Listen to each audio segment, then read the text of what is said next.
My name is Kiki. Welcome to my channel Himalayan Dumplings, where I share Tibetan recipes both old and new. The recipe I'm going to share with you today is for an iconic Tibetan dish we call Shabhalep. Shab means meat and Phaleb means flatbread in Tibetan. And Shabhalep is kind of like the empanadas of Tibetan cuisine, if you will. But for today's video though, I'm going to show you how to make the vegan version of this very popular Tibetan dish. The recipe is really simple with only a few ingredients, and the savory potato and spinach filling that I use, I believe, is equally delicious as its meat counterpart. And this is coming from a meat eater, by the way. So I'm really excited to share with you this recipe, and before I get started though, please don't forget to hit the subscribe button if you haven't done so already. Thank you so much for watching, and you take care. Tujena.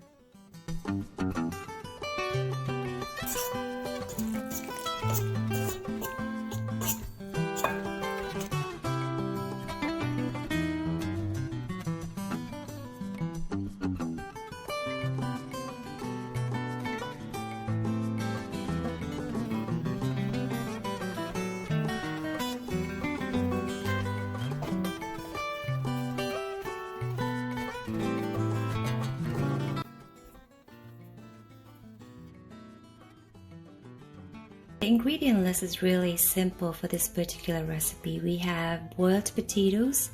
Be sure to use Russet or Gold Yukon potatoes if you're in the US.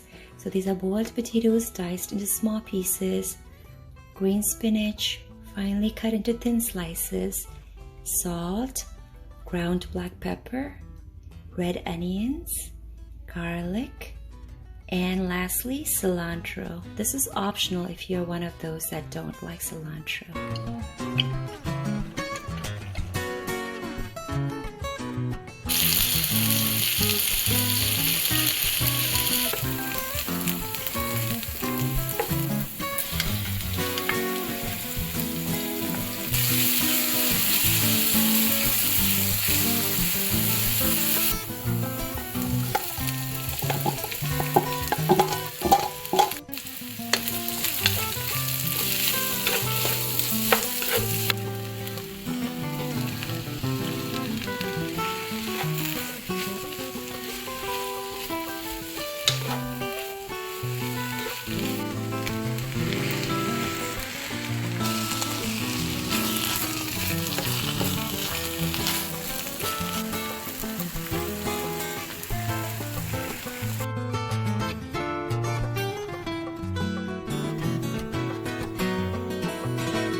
You fold it in half first.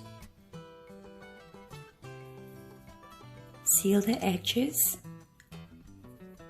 like this. Flatten them as you go.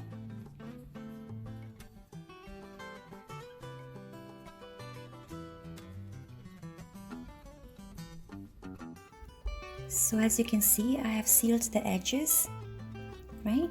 So once you have sealed, basically you're taking your thumb, you fold it in this pattern and you keep going like this.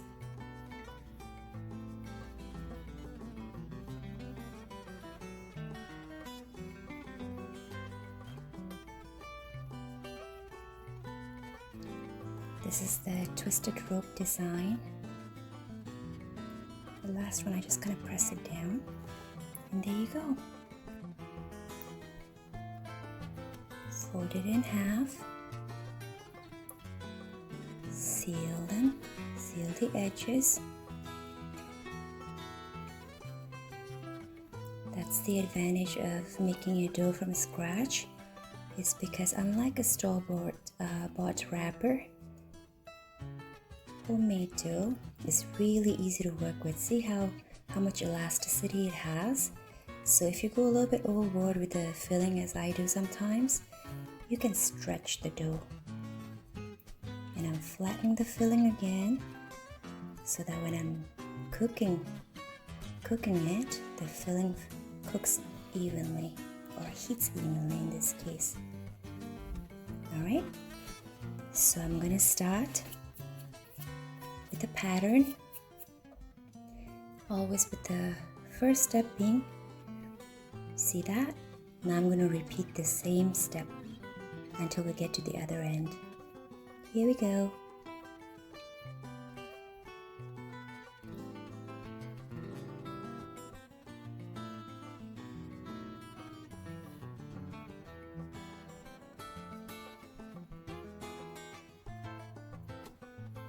And the last step, I just simply push it down.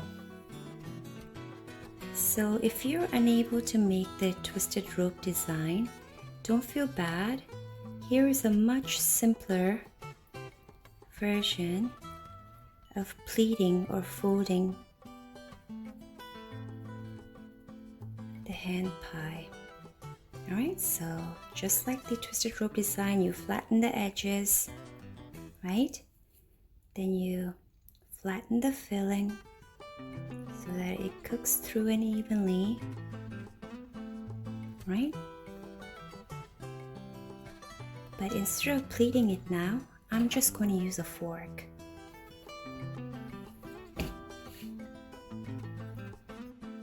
So here we go, just using a fork.